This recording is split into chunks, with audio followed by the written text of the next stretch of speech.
Welcome back. As Florida Governor Ron DeSantis works to reset his sputtering presidential campaign, he will have to do it with a lot fewer staffers. NBC News has confirmed that the DeSantis campaign has fired more than 40% of its original staff after concerns about how fast it was burning through cash. The news was first reported by Politico. DeSantis spokesperson Janera Peck, she's the campaign manager, told NBC in a statement, following a top-to-bottom review of our organization, we have taken additional aggressive steps to streamline operations and put Ron DeSantis in the strongest position to win this primary and defeat Joe Biden. NBC's Matt Dixon broke the news for us. He joins me now to talk more about this. So, Matt, walk us through your reporting. What is the campaign going for here, and why is it happening now? Well, the term we keep hearing is, quote, lean. So there was a donor retreat in Utah this weekend where a bunch of donors got together and kind of got an update from the campaign. And they sort of orchestrated that this would be coming, that they needed to get smaller. There was 92 staffers on Governor DeSantis's first presidential campaign finance report, which is a really, really big number. So the idea was that they were burning through cash at a faster pace than they wanted to, and they needed to get smaller. And that's kind of what we're seeing. I think there are some who are surprised by the sheer number. The campaign has let go 38 people of the 92 originally staffed.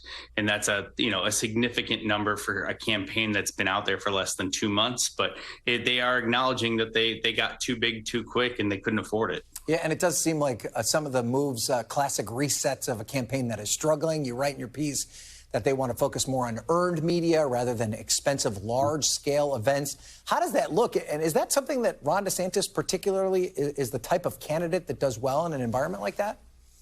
Yeah, for better or worse, their decision-making process is saying, hey, we should stop paying for these large rallies, these large campaign events that require a lot of staff, a lot of preparation, and a lot of money, and let's just give Ron DeSantis a mic. He's done, he did more mainstream media interviews, he's done more podcast interviews, and their calculation is that the spinoff, the quote sort of earned media or the coverage of Ron DeSantis doing those events is going to be enough and worth it to sort of tamp down some of the larger rally type things that we have seen. Now, if that works, or not to sort of close the gap he has with Donald Trump is yet to be seen. But their calculation is give Ron DeSantis a mic, let DeSantis be DeSantis, and somehow it's going to help him grow in polling and help sort of resurrect the campaign. And that's kind of what we're seeing, the early stages of that part of the reset.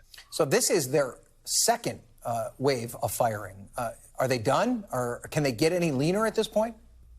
Well, they still have about 50 staffers, which is, in line with a lot of other presidential campaigns and probably on the upper side. So I think the answer is yes, but I don't know that we're going to see that at the moment. They got rid of about a dozen people last week, and roughly 25 or 26 was the number today. So they have definitely gotten lean quickly. I think there's probably more opportunities to cut if they wanted to, but one of the key points is the campaign manager and some of the top staffers that are sort of running the show, they're safe for now is our understanding. So this is a lot of sort of mid-tier sort of staffers throughout a couple divisions in the campaign. It's not necessarily a leadership shakeup, but it's definitely something of note for a campaign that's only been active for roughly 2 months. Matt, I've been filling in on this program the last 5 days. I think we've done a story every single day about the DeSantis campaign reset. How long are they going to be resetting for? Is there concerns that this is the kind of the dominating story of the DeSantis campaign right now? Absolutely. One of the person we talked to for the story we have up now is the idea that, a reset can't take 3 weeks. It's got to take one news cycle. You get one reset news cycle in a presidential sort of, election campaign cycle, and that's it. If it extends on beyond that, you become the, reset campaign as opposed to the presidential campaign that you ideally want to be. So I think the concern about ending this narrative about resets is very much real and very much being thought about.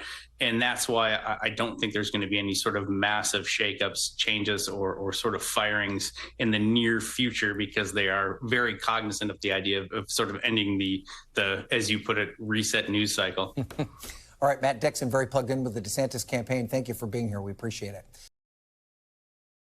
Thanks for watching our YouTube channel. Follow today's top stories and breaking news by downloading the NBC News app.